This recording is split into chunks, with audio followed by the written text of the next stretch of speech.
बता रही हूँ प्राची, सब बता रही हूँ। इतना कहकर मलिका खोए हुए अंदाज में फिर बोल पड़ती है। हम 9 लड़कियों में बस एक विशिका ही थी जिसकी बचपन से ही किसी से नहीं बनती थी। वो शुरू से ही सबसे अलग रहती थी, न बात करती थी, ना ही हमारे साथ बैठती थी। वो हमेशा अपने में ही गुमसुम रहती, न तो वो ठीक से मुजरा कर पाती थी और ना ही गा पाती थी। जब वो बड़ी हुई तब भी वैसी रही। इसी कारण बाई जी उसे महफिलों में मुजरा दिखाने के लिए नहीं बुलाया करती थी। वो ज्यादातर अपने कमरे में ही रहती थी। तभी नादिया बोल पड़ती है, अब मुझे समझ आ रहा है कि क्यों इवान के घर में जो तस्वीर थी उसमें 8 तवाइफें थी। एक कारण और था विशिका को महफिल में ना बुलाने का, और वो था उसका चेहरा। बचपन में ही उस पर कई जुर्म हुए थे। उसके चेहरे पर कई सारी खरोंची थी। जब भी कोई कदरदान उसे देखता तो डर जाता, इसलिए जब भी महफिल सजती बाई जी उसे अपने कमरे में रहने के लिए बोल देती थी। इसी वजह से विशिका हमसे कटी कटी रहती थी। पर मुझे नहीं पता था कि उसका वो गुस्सा, वो जलन, वो नाराजगी एक दिन नफरत में बदल जाएगी। ऐसी नफरत जिसमें सब जलकर खाक हो जाएगा। तभी अचानक मलिका खुश होते हुए कहती है, और फिर एक वक्त आया जब नचनी ताई की सालों की मेहनत रंग लाने लगी।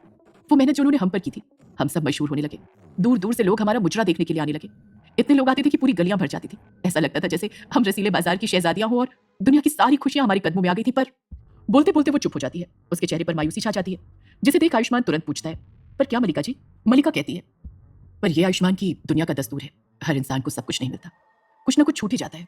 दूर से देखने पर भले ही तवाइफों की जिंदगी खुशहाल नजर आती थी, पर अंदर से वो कितने गम से भरी थी ये सिर्फ हम ही जानती थी। हम सब तवाइफों की अपनी अपनी कुछ ख्वाहिशें थी। रुखसाना को सब कुछ छोड़कर विदेश में बसना था, तो आफरीन को और ज्यादा दौलत चाहिए थी, इतनी कि कभी खत्म ना हो। हम सबकी ख्वाहिशों ने हमें बर्बाद कर दिया। नादिया धीरे से पूछती है, और आपकी क्या ख्वाहिश थी मलिका जी? ये सुन प्राची भी बीच में बोल पड़ती है, इनकी क्या ख्वाहिश हो सकती है? सब कुछ तो था इनके पास। ये इतनी मशहूर जो थी, और मशहूर लोगों की कोई ख्वाहिश नहीं होती। मलिका झट से बोल पड़ती है, नहीं प्राची, ऐसा नहीं है। मशहूर होना ही सब कुछ नहीं होता। इंसान की जिंदगी में सबसे बड़ी चीज प्रेम होता है, जिसे वो पाना चाहता है। मैं भी वही पाना चाहती थी। मेरा एक प्रेमी था आशुतोष, जिसे मैं प्यार से आशु कहती थी। हम एक दूसरे से बहुत प्यार करते थे, इतना ज्यादा कि अपनी कला में वो हर वक्त मेरी तस्वीर बनाया करता था। फिर आपकी प्रेम कहानी का क्या हुआ? क्या वो मिला? आयुष्मान के सवाल पर मलिका बताती है, वो तो मिलना चाहता था, पर समाज की बनाई हुई बंदिशों के कारण नहीं मिल पाया। वो तो मुझसे निकाह करना चाहता था, पर जब बाई जी को मैंने ये बात बताई तो उन्होंने मुझे उससे निकाह करने के लिए मना कर दिया। नादिया हैरानी के साथ पूछती है, मना कर दिया? पर क्यों? क्योंकि उनका कहना था कि एक तवाइफ कभी निकाह नहीं कर सकती। अगर कर भी ले तो ये समाज उसे नहीं अपनाएगा। निकाह के बाद मेरी जिंदगी जहन्नुम में बदल जाएगी, क्योंकि जिस जगह मैं रही हूँ वो खुद एक जहन्नुम है। वहां से बाहर निकले किसी शख्स को ये जहरीला समाज कभी नहीं अपनाता। आयुष्मान फिर बोल पड़ता है, फिर आपने क्या किया? मैं क्या करती? मैं भला बाई जी के खिलाफ कैसे जा सकती थी? उन्हीं ने तो मुझे जीना सिखाया था, और अपनी दुनिया बसाने के लिए मैं उनकी दुनिया नहीं तोड़ सकती थी। इसलिए मैंने आशु को निकाह से मना कर दिया। पर मैं आशु को कभी अपने दिल से नहीं निकाल पाई। मेरे मन में हमेशा ये ख्वाहिश रहती थी कि कभी ना कभी बाई जी का मन बदलेगा और वो समाज की बंदिशों को भूलकर मुझे और आशु को एक होने देगी। इतना कहकर मलिका एक गहरी सांस भरते हुए आगे कहती है, मेरी ख्वाहिश के बारे में विशिका को पता था। सिर्फ मेरी नहीं, उसे हम सब तवाइफों के बारे में पता था कि किसकी क्या ख्वाहिश थी। उसने इसी बात का फायदा उठाया। उसने हमें बताया कि इफरित हमारी सारी ख्वाहिशें पूरी कर सकता है। हमें वो सब मिल सकता है जो हम चाहते हैं। बाकी तवाइफों की तरह मैं भी उसकी बातों में आ गई थी। इसलिए हम सब ने मिलकर शमदान सेहरी बनाया, जिसकी मदद से इफरित को बुलाया जा सकता था। ये सब सुन आयुष्मान सोचने लगता है, यानी लावण्या सही कह रही थी, उस मोमबत्ती स्टैंड से सच में इफरित को बुलाया गया था। वो हड़बड़ाहट के साथ पूछ पड़ता है, तो क्या फिर उस रात इफरित आया था? ये सुनते ही मलिका अतीत की यादों में चली जाती है। मलिका इस वक्त यादों के उन पलों में थी जब वो बाकी की 8 तवाइफों के साथ चेहरे पर हिजाब बांधकर बाई जी के कोठे के अंदर एक कमरे में जमीन पर बैठी हुई थी। उनके बीचों बीच शमदान सेहरी रखी हुई थी, जिसे एक तवाइफ माचिस से जलाने की कोशिश कर रही थी। ये तवाइफ कोई और नहीं बल्कि विशिका थी। विशिका के ठीक सामने मलिका बैठी हुई थी। विशिका ने अभी तीली जलाई ही थी कि तभी हवा के झोंके से वो बुझ गई। विशिका गुस्से से तमतमाते हुए कहती है, ये फिजाओं का रुख भी ना, इसे भी अभी बदलना था। पर चाहे कुछ भी हो, आज मुझे उस इफरित को बुलाने से कोई नहीं रोक सकता। मैं उसे बुलाकर रहूंगी। वो दूसरी तिली निकालती है और माचिस की डिब्बी पर रगड़ने लगती है। इस बार जैसे ही तिली में आग पकड़ती है, विशिका अपना हाथ जार की तरफ ले जाती है और उसके अंदर मौजूद लाल मोमबत्ती को तुरंत जला देती है। अगले ही पल कमरे के अंदर मोमबत्ती की रोशनी फैलने लगती है। उसकी लौ में ऐसी आग थी जिससे जरा सा भी धुआं नहीं निकल रहा था। मोमबत्ती के जलने के साथ ही कमरे के अंदर एक अजीब सी सड़े हुए मांस की गंध भी फैलने लगी थी। तभी विशिका अपने हाथ अगल बगल फैलाते हुए कहती है, मेरा हाथ कसकर पकड़ो और चाहे कुछ भी हो छोड़ना मत। जो मैं बोलूं वो मेरे पीछे पीछे बोलती जाओ। अगले पल उन सबने एक दूसरे का हाथ पकड़कर एक घेरा बना लिया था। विशिका फिर बोल पड़ती है, ए नुल हक यजतान, ए नुल हक यजतान। सभी तवाइफें विशिका की बात दोहराने लग जाती हैं। कमरे के अंदर उनकी आवाजें गूंजने लगती हैं। देखते ही देखते मोमबत्ती की लौ का मूवमेंट भी बढ़ने लगता है। ये देखकर बाकी सब तवाइफें तो घबरा जाती हैं, पर विशिका खुश होने लगती है। अचानक वो चुप हो जाती है और उसके चुप होते ही कमरे के अंदर एकदम से खामोशी छा जाती है। तभी इफरित की फुसफुसाती हुई आवाज सुनाई देती है, मैं आ जाऊं। बाकी सब तवाइफें अपने आसपास देखने लगती हैं। उन्हें कहीं पर भी कोई नजर नहीं आता, पर विशिका मोमबत्ती की लौ की तरफ ही देखती रहती है और फिर वो हड़बड़ाहट के साथ बोल पड़ती है, हाँ आ जाओ। तभी मोमबत्ती की लौ बड़ी होने लगती है और अगले ही पल उसके अंदर से इफरित बाहर निकलता है, जिसका बदन भले ही इंसानों की तरह था, पर चेहरा शैतान से भी बुरा था। पूरा बदन आग से बना हुआ था और उसी बदन में सोने चांदी के कंकड़ गड़े हुए थे। विशिका को छोड़कर बाकी सब तवाइफें इफरित को देखकर घबरा जाती हैं और डर से थर थर कांपने लगती हैं। वे सब एक दूसरे का हाथ छोड़ देती हैं और डर से पीछे हट जाती हैं। इफरित जैसे ही बाहर आया, उसकी नजर सीधे मलिका की आंखों पर पड़ी, जिसे देखते ही वो उसका दीवाना हो गया। वो मलिका की तरफ देखते हुए कहता है, ये आंखें, ये कैसी कयामत है। ऐसा लगता है जैसे खुद जन्नत की हूर ने मुझे देखा हो। ये नूर, ये हया और ये इश्क भरी नजरें मेरे अंदर की आग को बेचैन कर रही हैं। इस बेचैनी को कम करते हैं। इसी के साथ एक तेज हवा का झोंका आता है और मलिका के चेहरे का हिजाब अपने आप हट जाता है। जब इफरत मलिका का चेहरा देखता है तो बस देखता ही रह जाता है। वो खोए हुए अंदाज में फिर बोल पड़ता है, हाँ मलिका, तेरा बदन जन्नत का ऐसा ताज है जिसे छूने के लिए फरिश्ते भी तरसे। मेरी उंगलियां तेरी जुल्फों में खोने के लिए बेताब हैं और ये लब, इन्हें चूम कर तो मैं हर गुनाह कबूल करने को तैयार हूं। मैं तेरी सांसों की गर्मी महसूस करना चाहता हूं, तेरे जिस्म को अपने अंदर समेट लेना चाहता हूं। हाँ, तेरी जुल्फों की खुशबू, तेरे बदन की गर्मी मुझे हर हद तोड़ने पर मजबूर कर रही है। मलिका, मैं तुझे अपने करीब लाना चाहता हूं, तेरे जिस्म को अपने आगोश में लेना चाहता हूं। ये सब सुनकर मलिका घबराने लगती है। इफरत वहां पर मौजूद बाकी की तवाइफों की तरफ देखने लगता है। जैसे जैसे वो तवाइफों की तरफ देखता जा रहा था, उनके चेहरे का हिजाब अपने आप हटता जा रहा था। तभी वो कसकर हंसते हुए कहता है, दोषी जा, दोषी जा, दोषी जा, सब की सब दोषी जा। उसकी हंसी इतनी ज्यादा डरावनी थी कि सभी तवाइफों के रोंगटे खड़े हो गए थे।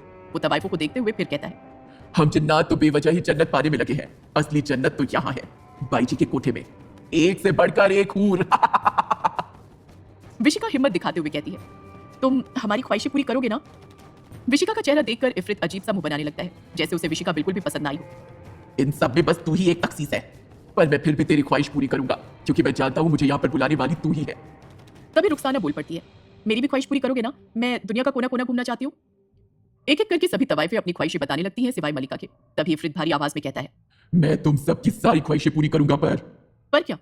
विशिका के ये पूछते ही इफरत डरावनी आवाज में कहता है, पर यह कि बदले में तुम्हें भी कुछ देना होगा, जिन्नात कभी मुफ्त में कुछ नहीं देते। विशिका झट से बोल पड़ती है, मेरा सब कुछ तो तुम्हारा ही है, तुम जो चाहे ले सकते हो। पहले सुन तो ले मैं क्या चाहता हूँ। इफरत के ये कहते ही विशिका चुप हो जाती है। इफरत फिर बोल पड़ता है, हर किसी की ख्वाहिश के बदले में उसकी आबरू में समाना चाहता हूँ, उसके साथ हम बिस्तर होना चाहता हूँ। ये सुनकर सब तवाइफों का डर और ज्यादा बढ़ जाता है। मलिका तुरंत इनकार करते हुए कहती है, नहीं, हम ऐसा कभी नहीं करेंगे। एक औरत के लिए उसकी आबरू ही सब कुछ होती है और हम अपनी आबरू का सौदा कभी नहीं करेंगे।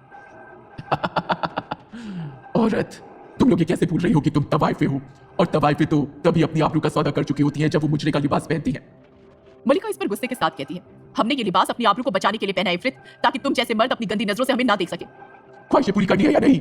इफरत की डरावनी आवाज में कहते ही विशिका हड़बड़ाहट के साथ बोल पड़ती है, करनी है, मैं तैयार हूं अपनी आबरू का सौदा करने के लिए। वैसे भी इस आबरू में रखा ही क्या है, चमड़ी ही तो है। मलिका उससे गुस्से के साथ कहती है, तुम ऐसा कैसे कर सकती हो विशिका? तू चुप रह, तू मेरी तरह दिखती तब पता चलता कि मेरी जिंदगी कितना बड़ा श्राप है। ये बोल विशिका इफरत से कहती है, मैं तैयार हूं इफरत, पर बदले में तुम मुझे खूबसूरत बना दोगे ना? इफरत हंसते हुए कहता है, हाँ क्यों नहीं, आखिर मैं यही तो करने आया हूँ, तुम सबकी ख्वाहिशों को मुकम्मल करने। वो विशिका को इशारा करता है, जिसे समझते हुए विशिका अपना हाथ आगे करती है और इफरत उसके हाथ में महीन बारीक एक एक सोने चांदी का कंकड़ गिरा देता है, जिसके अंदर आग अभी भी लगी हुई थी। खा ले इसे और मेरी हो जा, इसे खाने के साथ ही हम एक हो जाएंगे, तेरा बदन मेरा होगा, हमारे जिस्मानी रिश्ते बन जाएंगे। आग को अपने हाथ में देखकर विशिका की जान एक पल के लिए हलक में आ गई थी। तभी इफरत गुस्से के साथ कहता है, तुझे सुंदर बनना है या नहीं, जल्दी कर। अगले ही पल विशिका आग से लिपटा वो सोने चांदी का कंकड़ खा लेती है। उसे खाते ही वो कसकर चीखने लगती है। उसकी चमड़ी के अंदर आग की लौ नजर आने लगती है और अगले ही पल वो बेहोश हो जाती है। उसका ये हाल देखकर सब तवाइफें घबरा जाती हैं। वो तुरंत वहां से उठ जाती हैं। वहीं इफरत बहुत जोर जोर से हंसने लगता है। तुम घबरा क्यों रही हो, सुबह तक ये ठीक हो जाएगी। आओ तुम भी मेरे पास आओ, मुझे तुम्हारी भी तो ख्वाहिशें पूरी करनी है। पर हमें नहीं करनी, तुम चले जाओ वापस।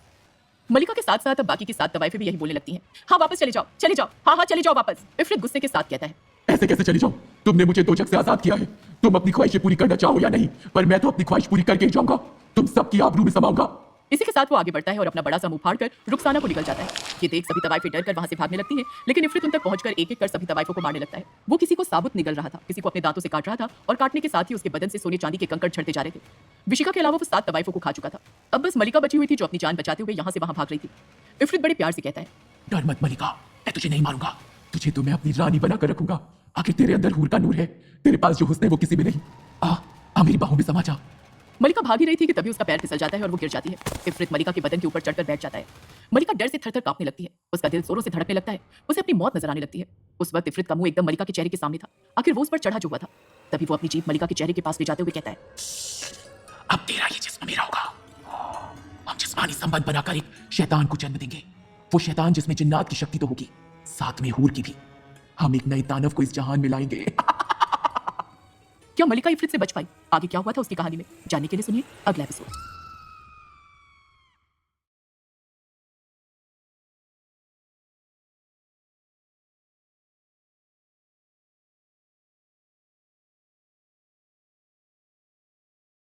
एक नए दानव को इस जहान में लाएंगे। इफरत की जीभ मलिका के लबों को छूने ही वाली थी कि तभी उसे किसी का धक्का लगता है और वो दूसरी तरफ जाकर गिर जाता है। मलिका देखती है कि उसे बचाने के लिए कोई और नहीं बल्कि बाईजी और नचनी आए थे। नचनी ने ही इफरित को धक्का देकर दूसरी तरफ गिराया था। वो नचनी और बाईजी की तरफ देखकर रोते हुए कहती है, इसने मार दिया बाईजी, सबको मार दिया इसने। बाईजी ने कुछ कहने के लिए अपना मुंह खोला ही था कि तभी इफरित अपना हाथ आगे बढ़ाता है और उसके हाथ से ढेर सारे सोने चांदी के कंकड़ निकलने लगते हैं, जो सीधे जाकर बाईजी के मुंह में घुसने लगते हैं और उनके गले में समाने लगते हैं। वो कंकड़ इतने ज्यादा नुकीले थे कि उनका गला धीरे धीरे कटने लगता है। वो कुछ बोल ही नहीं पाती और तड़पने लगती है। इफरित हंसते हुए फिर बोल पड़ता है, तुझे मुझसे कोई नहीं बचा सकता मलिका, मैं इफरित हूँ और इफरित की जिस चीज पर नजर पड़ जाती है उसे वो पाकर ही रहता है, फिर उसे कोई नहीं रोक सकता, कोई भी नहीं। बाईजी, बाईजी! रोती हुई मलिका के सामने ही बाईजी अपना दम तोड़ देती है। इफरित फिर से मलिका की तरफ अपने कदम बढ़ाने लगता है। तभी नचनी मलिका के सामने आकर रुक जाती है। इफरित उसे देखते हुए कहता है, अब एक किन्नर रोकेगी मुझे। उसकी आंखों में ऐसी शक्ति थी जो कोई भी उसके सामने आता था वो उसके बारे में सब कुछ जान लेता था। यही कारण था कि वो नचनी को पहचान गया था। वो नचनी पर भी सोने चांदी के कंकड़ों से वार करता है, पर कोई कंकड़ नचनी को छू तक नहीं पाता। उसे कंकड़ छूता भी कैसे? उसने अपने दोनों हाथों में सोने का ब्रेसलेट पहन रखा था, वही जो लावण्या हमेशा पहन कर रखा करती थी। इफरित गुस्से के साथ कहता है, ये कैसे कर रही है तू? नचनी कहती है, खुदा ने शक्तियों के साथ सिर्फ तुम जिन्नातों को नहीं हमें भी बनाया है इफरित। अगले ही पल वो कोई आयत पढ़ने लगती है, मलकिन्नास इलाहिन्नास मिन शर्रिल वसवासिल खन्नास। इफरित घबराने लगता है। उसकी आंखों में पहली बार डर नजर आ रहा था। वो अपने कदम पीछे हटाने लगता है। चुप हो जा, चुप कर। इफरित घबराई हुई आवाज में चीखता रहता है, पर नचनी अपनी बात दोहराती चली जाती है। नचनी को देखकर मलिका के अंदर भी हिम्मत आने लगती है। वो गुस्से के साथ कहती है, इसे खत्म कर दो नचनी ताई, इसने सबको मार दिया। इफरित अगले ही पल हंसते हुए कहता है, मुझे कोई खत्म नहीं कर सकता मलिका, मैं आग से बना हूं, तुम जैसे इंसानों की तरह मिट्टी से नहीं। इसके साथ ही उसकी डरावनी हंसी कमरे के अंदर गूंजने लगती है। तभी नचनी की नजर कमरे के अंदर रखी कांसे की बड़ी सी हांडी पर पड़ती है और वो आक्रोश के साथ कहती है, तुझे मार तो नहीं सकते पर कैद तो कर सकते हैं ना इफरित। अगले पल वो मलिका को शमदान से ही उठाने का इशारा करती है, जिसे समझते ही मलिका शमदान से ही की तरफ बढ़ जाती है। इससे पहले कि इफरित उसे रोक पाता, तभी नचनी फिर से वही बात दोहराने लगती है, जिस कारण वो कुछ नहीं कर पाता और बस चीखने चिल्लाने लगता है। चुप हो जा, चुप हो नचनी। वही मलिका शमदान सीढ़ी को फिर से जला देती है और हांडी के पास आकर खड़ी हो जाती है। नचनी उससे कहती है, अब वही बोलो जिससे इसे बुलाया गया है मलिका। मलिका इफरित की तरफ गुस्से के साथ देखते हुए बोल पड़ती है, ऐनुल हक ये जितान, ऐनुल हक ये जितान। उसके इन शब्दों के साथ ही इफरित का बदन आग के छोटे टुकड़ों में बंटने लगता है और ना चाहते हुए भी उसे मलिका के पास जाना पड़ता है। उसके मलिका के पास पहुंचते ही नचनी फिर एक आयत पड़ती है और इफरित हांडी के अंदर चला जाता है। नचनी शमदान सेहरी की मोमबत्ती को बुझाती है और फुर्ती के साथ हांडी के ऊपर कांसे का ढक्कन रख देती है। ढक्कन रखने के साथ ही मलिका अतीत की यादों से बाहर आ जाती है। इस वक्त मलिका की रूह लावण्या के शरीर में समाई हुई थी और वो सबको अपनी दास्तां सुना रही थी। लावण्या मलिका की आवाज में अपनी बात पूरी करते हुए कहती है, अगर उस रात नचनी ताई नहीं आई होती तो मेरी दास्तां तो उसी रात खत्म हो जाती। वो मेरे लिए किसी फरिश्ते से कम नहीं थी। तभी आयुष्मान कंफ्यूज होकर पूछता है, एक बात मेरी समझ में नहीं आई मलिका जी, इफरित तो दोजख में कैद था ना, फिर वो उस रात वहां पर कैसे आ गया? उस रात शमदान सेहरी से सिर्फ आग नहीं जली थी आयुष्मान, बल्कि उसकी लौ से एक दरवाजा भी खुला था, दोजख का दरवाजा। वो शमदान सेहरी बहुत शक्तिशाली थी, तभी तो इफरित को हम हांडी में कैद कर पाए। मलिका के ये कहते ही नादिया बीच में बोल पड़ती है, आप तो उस रात बच गई थी, फिर आपकी रूह उस मुजरिम वाली ड्रेस में कैसे समाई? मेरी दास्तां अभी खत्म कहाँ हुई है नादिया, असल दास्तां तो अब शुरू हुई है। इतना कहकर मलिका एक गहरी सांस लेती है और फिर बोल पड़ती है, उस रात मेरा सब कुछ खत्म हो गया था। मैं फूट फूट कर नचनी ताई की गोद में रोई थी। मैं तो उसी रात अपनी भी जिंदगी खत्म करने वाली थी, पर नचनी ताई ने मुझे रोक लिया।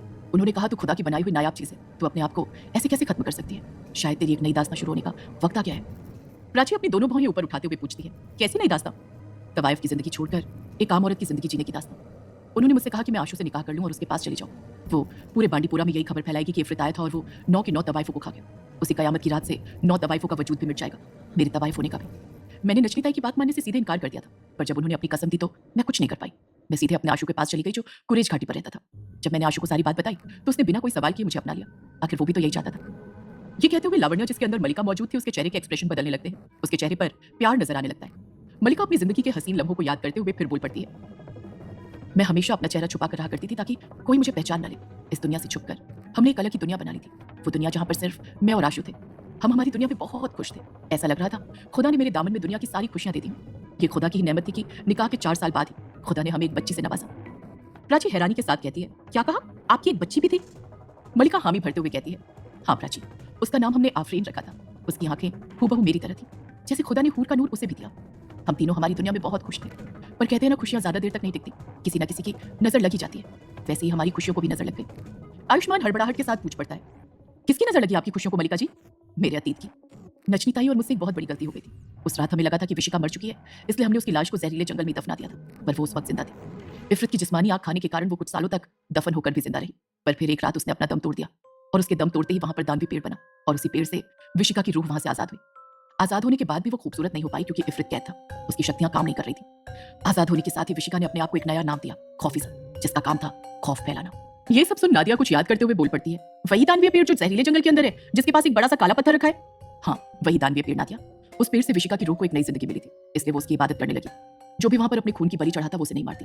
सालों बाद फिर कयामत की रात आई और उस रात मैंने एक सपना देखा कि विशिका बाई जी के कोठे में गई और उसने उस हांडी का ढक्कन हटाकर इफरित को आजाद कर दिया। उसके आजाद होते ही उन दोनों ने मिलकर नचनी ताई को मार दिया और फिर वो मेरी तरफ बढ़ने लगा। जब मैंने आशु को इस सपने के बारे में बताया तो वो भी घबरा गया। हमें कुछ समझ में नहीं आ रहा था हम क्या करें। हमने वहां से भागने का फैसला किया, लेकिन हम वहां से भाग पाते उससे पहले इफरित वहां पर आ गया। उसने उसने मेरी आंखों के सामने मेरे आशु को मार दिया और उसे बीच में से फाड़ दिया। ये बात कहते कहते लावण्या की आंखें नम होने लगती हैं। मलिका फिर बोल पड़ती है, मैं उस रात को आज भी नहीं भुला पाई। उसने मेरे आशु के खून से दीवार पर लिखा था, इफरित का सबसे नायाब तोहफा मलिका को। मलिका खुद को हिम्मत देते हुए फिर से बोल पड़ती है, मुझे मेरी बच्ची आफरीन को बचाना था, इसलिए मैं तुरंत उसे लेकर वहां से भागी। नचनी ताई ने बहुत पहले ही अपने दोनों ब्रेसलेट मुझे दे दिए थे। शायद उन्हें अंदाजा था कि भविष्य में क्या होने वाला है। मुझे अपनी जान से ज्यादा अपनी बच्ची की जान की परवाह थी, इसलिए मैंने अपने दोनों ब्रेसलेट आफरीन के हाथ में डाल दिए। मैं आफरीन को लेकर ज्यादा दूर तक भाग पाती उससे पहले इफरित वहां आ गया। उसने मेरे बाल पकड़कर मुझे हवा में उठा लिया, जिस कारण मेरी छोटी बच्ची मेरे हाथों से वहीं गिर गई और इफरित मुझे पकड़कर वापस से बाई जी के कोठे में ले गया। इतना कहकर मलिका चुप हो जाती है, पर आयुष्मान बौखलाहट के साथ पूछ पड़ता है, फिर क्या हुआ मलिका जी? फिर वो हुआ जो नहीं होना चाहिए था। बाई जी के कोठे ले जाने के बाद इफरित ने मुझे वही लाल मुजरे वाली पोशाक पहनने को कहा, जिसे पहनकर मैं मुजरा करती थी। इफरित मेरे साथ इसी दुनिया में रहना चाहता था, पर तब तक मैं दोषीजा नहीं रही थी। मैं एक बच्चे की मां बन चुकी थी, इसलिए उसने मुझे अपनी शक्तियों से फिर से दोषीजा बनाना चाहा। वो जानता था एक स्त्री की रूह हमेशा दोषीजा ही रहती है, इसलिए उसने मेरे बदन को अपनी शक्तियों से नष्ट करके उसे रूह में बदल दिया। वो मेरी रूह के साथ कुछ करता उससे पहले वहां पर नूर वालिदा आ गई। नूर वालिदा के पास वो शक्तियां थी जो इफरित के पास भी नहीं थी। उन्होंने इफरित से लड़ना शुरू कर दिया और फिर से एक बार इफरित को हांडी के अंदर कैद कर दिया, पर मेरी रूह हमेशा के लिए उसी पोशाक में समा गई। नादिया बीच में पूछ पड़ती है, नूर वालिदा ने कभी आपकी रूह को वहां से आजाद क्यों नहीं किया? क्योंकि उन्हें कभी पता ही नहीं चला कि मैं वहीं पर मौजूद हूं। उन्हें तो यही लग रहा था कि मेरा अंत हो चुका है। मलिका खोए हुए अंदाज में आगे कहती है, मैं भले ही उस रात रूह में बदल गई थी, पर मुझे इस बात की खुशी थी कि मेरी बच्ची आफरीन बच गई। उसे एक आदमी ने बचा लिया था, जिसने उसे अपनी बेटी की तरफ प्यार दिया और उसकी पीढ़ी बढ़ती चली गई। कई सदियां बीती और फिर किस्मत का खेल तो देखो, लावण्या की मां ने भले ही ये जगह छोड़ दी हो, पर ये जगह उसे नहीं छोड़ पाई। लावण्या यहाँ पर वापस आई। आती कैसे नहीं? उसका इस जगह से गहरा रिश्ता जो था, उसके अंदर मेरा ही खून है। इसी वजह से तो मैं उसके अंदर समा पाई। ये मेरी पीढ़ी की है। तभी आयुष्मान कुछ सोचते हुए कहता है, एक बात समझ में नहीं आई, अगर नूर वालिदा के पास इतनी ही शक्ति थी तो उन्होंने उसी रात इफरित का अंत क्यों नहीं कर दिया? दोबारा उसे कैद क्यों किया? फिर नादिया भी बोल पड़ती है, आयुष्मान सही कह रहा है, अगर नूर वालिदा उसी रात इफरित का अंत कर देती तो बेवजह और दोषीजा लड़कियों की जान नहीं जाती, कोई उन्हें इफरित के पास नहीं ले जाता। मलिका कहती है, यही बात तो मेरी भी समझ में नहीं आई। इस सवाल का जवाब सिर्फ नूर वालिदा ही दे सकती है। तो फिर हमें अभी इसी वक्त नूर वालिदा के पास जाना चाहिए। आयुष्मान की इस बात पर मलिका नाम में सिर हिलाते हुए कहती है, नहीं, मैं उनके पास नहीं जा सकती। पर क्यों? प्राची के पूछने पर मलिका बताती है, क्योंकि मैंने खुदा की बनाई हुई शर्तों को तोड़ा है। मैं अब एक रूह हूं और मैंने किसी और के शरीर में प्रवेश किया है। इस पर नादिया पूछ पड़ती है, पर लावण्या के अंदर भी तो आपका ही खून है, फिर इसमें गुनाह क्या हुआ? गुनाह ये है कि मैं जितनी ज्यादा देर तक लावण्या के शरीर में रहूंगी, उसका शरीर उतना ज्यादा कमजोर होगा, और यदि सही वक्त पर मैं इसके शरीर से नहीं निकली तो ये शरीर हमेशा के लिए मेरा हो जाएगा। ये सुनते ही आयुष्मान घबरा जाता है, और फिर लावण्या का क्या होगा? उसकी रूह उसके ही शरीर में हमेशा के लिए कैद होकर रह जाएगी।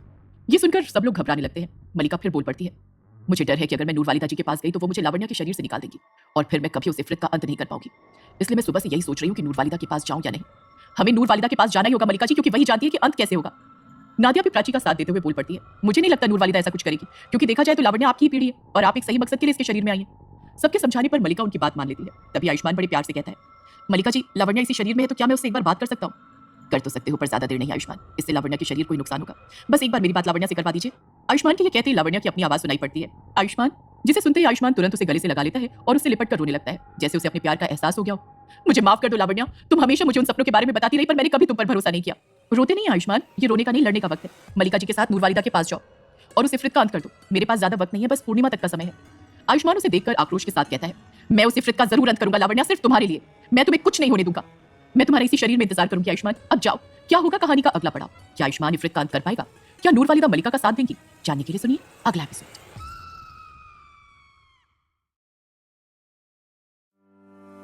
डियर लिसनर, अगला एपिसोड इस कहानी का आज का आखिरी फ्री एपिसोड होगा। कल लावण्या के ये कहते ही आयुष्मान सर झुकाकर कहता है, मुझे माफ कर दो लावण्या, मुझसे बहुत बड़ी गलती हो गई।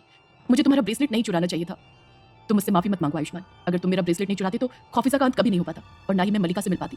आयुष्मान नम आंखों के साथ लावण्या को देखते रहता है, कुछ नहीं कहता। लावण्या फिर बोल पड़ती है, अब देर मत करो, जल्दी से नूर वालिदा के पास जाओ, वही हमारी मदद कर सकती है। आयुष्मान बस हाँ में अपना सिर हिला देता है। फिर वो जाकर गायत्री और करीम चचा को भी सारी बात बता देता है।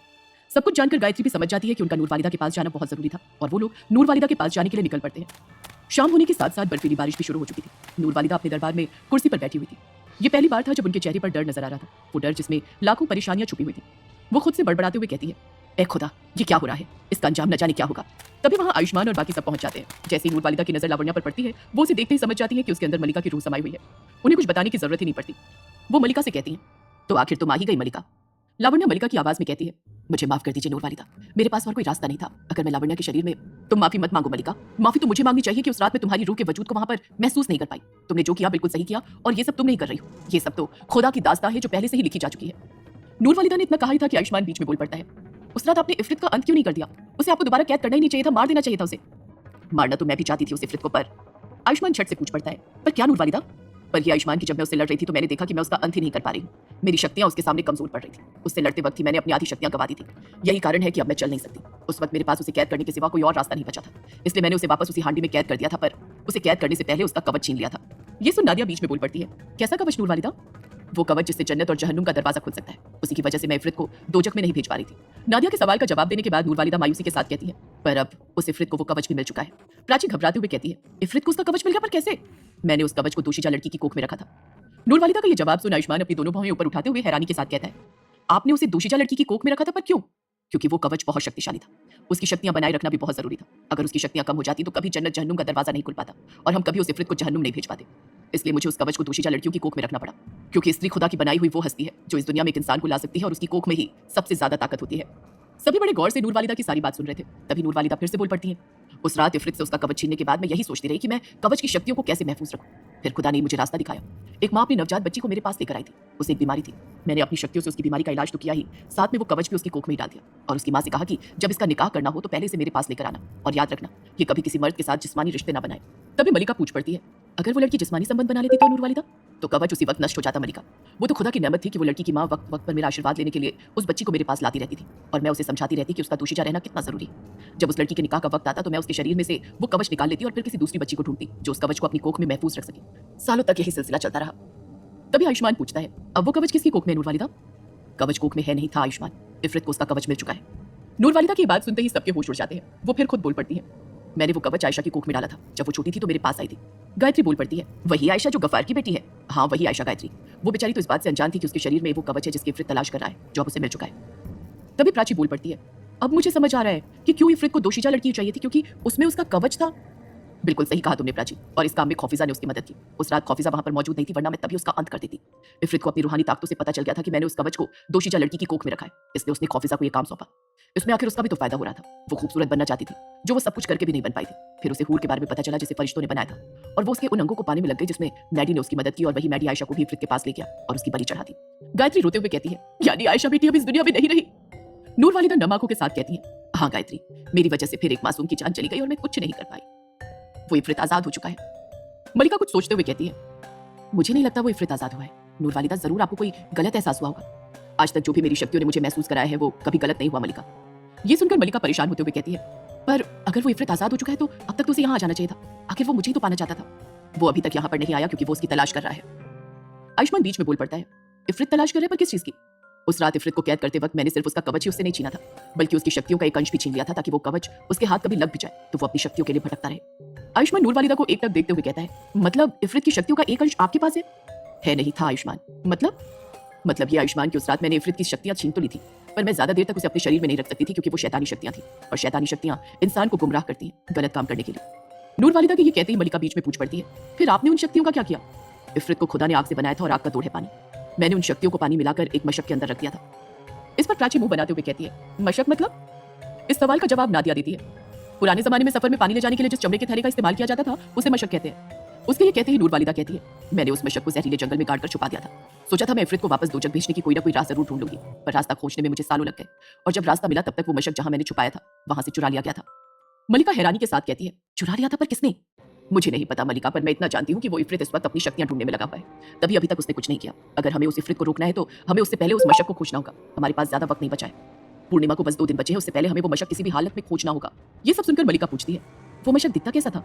वो चमड़े का बना हुआ था और उसके ऊपर चांद तारे बने हुए थे। उनके ये बताते ही आयुष्मान बीच में बोल पड़ता है, आपको क्या लगता है नूर वालिदा, वो मशक कहाँ हो सकता है? जितना मुझे लगता है वो मशक उसी जहरीले जंगल में हो सकता है जहां मैंने उसे गाड़ा था। हो सकता है किसी जानवर ने उसे निकाल लिया हो और वो मशक अभी भी उसी जंगल में कहीं पर हो। आयुष्मान आक्रोश के साथ कहता है, फिर हमें देरी नहीं करनी चाहिए और अभी इसी वक्त वो मशक ढूंढने के लिए निकल जाना चाहिए। नूर वालिदा धीरे से कहती है, वो मशक हम ढूंढ लेंगे आयुष्मान, तुम वापस अपने शहर चले जाओ। मैं वापस चला जाऊं, पर क्यों? क्योंकि पूर्णिमा की रात तुम पर भी खतरा मंडराएगा, और ये भी हो सकता है कि वो खतरा पहले ही आ जाए। कैसा खतरा? मैं तुम्हें अभी इस बारे में कुछ नहीं बता सकती, पर तुम्हारी भलाई इसी में है कि तुम यहाँ से चले जाओ। तुम अपने पूर्वजों के गुप्त धन के लिए आए थे ना, वो तो तुम्हें मिल ही चुका है। नूर वालिदा की इस बात पर आयुष्मान लावण्या की ओर देखकर कहता है, मैं यहाँ पर आया भले ही गुप्तधन के लिए था, पर मैं लावण्या को अपने साथ लेकर जाऊंगा। मैं उसे इस हालत में बिल्कुल नहीं छोड़ सकता। तभी गायत्री बीच में बोल पड़ती है, ऐसा मत कर बेटा, चल यहाँ से। नहीं माँ, मैं नहीं जा सकता। आज तक जिंदगी में सारी चीजें खोई हैं मैंने। पहली बार दिल से किसी को पाने का मन किया है, मुझे मत रोकिए। मैं लावण्या के बिना नहीं जी पाऊंगा। उसके साथ हंसी मजाक करते हुए कब मुझे उससे प्यार हो गया मुझे पता ही नहीं चला। गायत्री और नूर वालिदा आयुष्मान को समझाने की बहुत कोशिश करती हैं, पर वो किसी की नहीं सुनता। उसके लिए लावण्या उसकी जान से भी ज्यादा कीमती हो चुकी थी। रात हो चुकी थी और रात में जहरीले जंगल जाने में काफी खतरा था, इसलिए वो सुबह मशक खोजने का फैसला लेते हैं। इस तरफ बाईजी के कोठे के अंदर इवान के दोनों हाथ रस्सी से बंधे हुए थे। बीती रात उसके होश में आते ही मैडी ने उसे पकड़ लिया था। वो जान गया था कि खौफिजा का अंत हो चुका है और उसे लग रहा था कि ये सब इवान और उसके पिता प्रोफेसर बीकेएल की वजह से हुआ था, इसलिए उसने इवान को बांध कर रखा था। इस वक्त वो उस पर जुल्म किया जा रहा था। वो सिगरेट पीते हुए उसके जिस्म पर जख्म दिया जा रहा था। मैडी गुस्से के साथ कहता है, तूने मारा है मेरी खौफिजा को, मैं तुझे छोड़ूंगा नहीं। इवान उसे घूरते हुए कहता है, अंत तो तेरा भी होगा मैडी, आज नहीं तो कल। अंत मेरा नहीं, अब तुम सबका होगा। आका आ चुके हैं अपनी शक्तियां खोजने। एक बार उन्हें उनकी शक्तियां मिल जाए, फिर देखना इस जहान में कैसा भूकाल आता है। इतना कहकर मैडी सिगरेट का बट इवान के हाथ पर गड़ाने लगता है। इवान कसकर दर्द से कराता है। तभी मैडी हंसते हुए बोल पड़ता है, तेरे बाप को तो खौफिजा ने आसान मौत दे दी थी, पर मैं तुझे तड़पा तड़पा कर मारूंगा इवान। जिस तरह तेरी बहन रोजी को मारा था मैंने, मुझे उसकी चीख आज भी याद है। कैसे तड़प रही थी, बिलक बिलक कर रो रही थी, पर मैंने उसे नहीं छोड़ा। ये सब सुनकर इवान की आंखें गुस्से से लाल होने लगती हैं। देखते ही देखते उसके हाथों में से आग निकलती है और रस्सी जल जाती है। मैडी घबराते हुए कहता है, ये कैसे किया तूने? इवान खुद हैरान था कि उसके हाथों से आग कैसे निकलने लगी थी, पर वो गुस्से से भरा हुआ था। वो मैडी का गला पकड़ता है और मैडी के बदन में भी आग लगने लगती है। वो दर्द से कराते हुए चीखने चिल्लाने लगता है। मैडी के मरने के साथ ही इवान का गुस्सा शांत हो जाता है। अब उसके हाथों से आग निकलना भी बंद हो गई थी। कुछ देर बाद इवान जैसे तैसे करके अपने घर पहुंच चुका था। मैडी और खौफिजा से लड़ने के कारण वो बहुत घायल हो चुका था। उसे कई सारी चोटें लगी थी। इवान आईने के सामने जाकर खड़ा हो जाता है और अपनी हालत देखने लगता है। उसकी आंखें आंसुओं से भरी हुई थी। इवान नम लहजे के साथ कहता है, मैंने तेरा बदला ले लिया रोजी, मेरी बहन। अब तो मानती है ना कि तेरा भाई तेरे लिए कुछ भी कर सकता है। अब बस एक बदला बचा हुआ है, उसे फ्रिज से। उसे भी मैं नहीं छोड़ूंगा। अगले पल इवान की नजर खूंटी पर पड़ती है, जिस पर एक मशक टंगा हुआ था, जिस पर चांद तारे बने हुए थे। इवान उस मशक को खोलने लगता है और उसे याद आता है कि जब वो अपने पिता प्रोफेसर बीकेएल के साथ पहली बार खौफिजा से लड़ने के लिए जहरीले जंगल में गया था, तो वहां पर उनके बीच घमासान लड़ाई हुई थी। खौफिजा ने जमीन के अंदर से ढेर सारे सांप निकाले थे। उसी वक्त ये मशक भी ऊपर आ गया था। इवान तो खौफिजा से लड़ते हुए वहीं पर घायल होकर बेहोश हो गया था। उसके बाद प्रोफेसर बीकेएल ने खौफिजा से लावण्या को वहां पर लाने का वादा किया था। खौफिजा के वहां से जाने के बाद इवान पानी के लिए तरस रहा था। तभी उसके पिता को वहां पर मशक पड़ी हुई मिली, जिसका आधा पानी उन्होंने इवान को पिलाया था और अगले दिन ही इवान के सारे जख्म भर गए थे। इवान मशक को खोलता है और देखता है कि उसके अंदर अभी भी पानी मौजूद था। इवान वो पानी पीने लगता है और पीते ही धड़ाम से जमीन पर बेहोश होकर गिर जाता है। क्या इवान के हाथ लग गई थी इफ्रित की शक्तियां? अगर हाँ, तो कैसे वापस लेगा इफ्रित अपनी शक्तियां? आयुष्मान के ऊपर अभी किस तरह का खतरा है? जानने के लिए सुनिए अगला एपिसोड।